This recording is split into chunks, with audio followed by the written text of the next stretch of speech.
Dans cette vidéo, nous allons voir comment ajouter un titre dans votre page. Donc je suis sur mon éditeur de page et je vais prendre l'élément titre à gauche et je vais le glisser par exemple, je sais pas, allez, au-dessus de l'image. Donc vous voyez, il suffit de laisser votre curseur. D'ailleurs, votre curseur va vous permettre de le positionner à gauche, de le positionner en dessous. Si vous le mettez par exemple, vous voyez, sur la gauche, il va vous créer deux colonnes.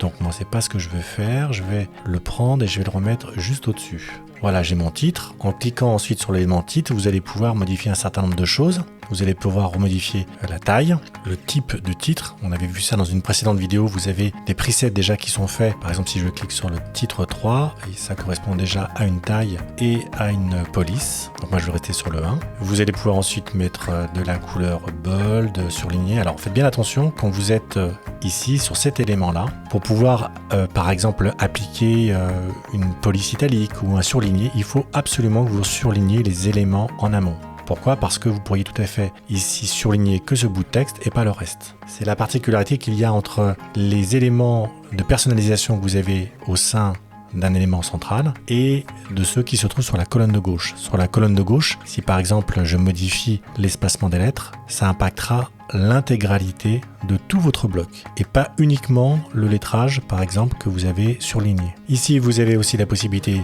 de centrer, de justifier à droite ou que ça prenne l'intégralité de l'élément. Vous pouvez ajouter donc là une couleur spécifique pour par exemple le mot que je viens de surligner, je vais mettre du orange. Vous pouvez aussi mettre une couleur de fond, je vais mettre du jaune. Vous pouvez rajouter un lien, vous pouvez supprimer un lien ou vous pouvez rajouter des émoticônes comme par exemple celui-ci. Ensuite sur la colonne de gauche, si vous regardez, vous pouvez aussi modifier donc la police. Vous pouvez choisir soit une police standard, soit une police WebSafe, ou vous pouvez aller par exemple choisir une police Google en sélectionnant la police qui vous intéresse. Une fois que vous avez sélectionné votre police, vous avez plusieurs styles qui s'offrent à vous. Donc moi je vais mettre par exemple du 900 et vous allez pouvoir après regérer les espacements des lettres au gré de vos besoins au niveau design. Vous pouvez ajouter de la marge interne, donc qu'on soit bien d'accord, la marge interne c'est ce qui va être à l'intérieur de votre bloc. Si par exemple j'exagère et que je fais une marge interne appliquée aux quatre coins de 60, vous voyez qu'on a énormément de blanc qui s'est donc installé à l'intérieur de votre bloc.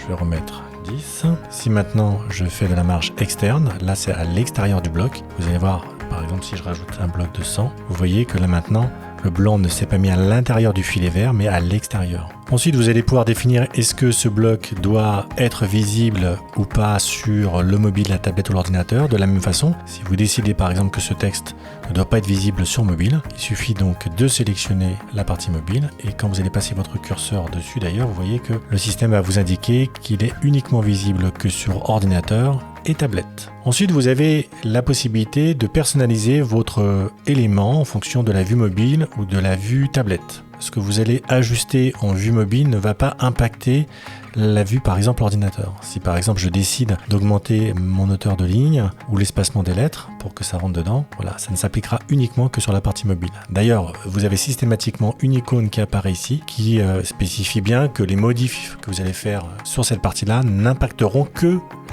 l'icône en question. Donc, vous voyez là c'est une icône de mobile, ça impactera la partie mobile. Idem sur les marges, vous pouvez appliquer des marges spécifiques sur la partie mobile. Et enfin vous avez un attribut de la même façon que les sections, que tous les éléments qui vont vous permettre, si par exemple vous avez une page qui est assez grande, vous allez pouvoir par exemple mettre un bouton qui serait en haut de page et spécifier à ce bouton d'aller directement au niveau de cet attribut.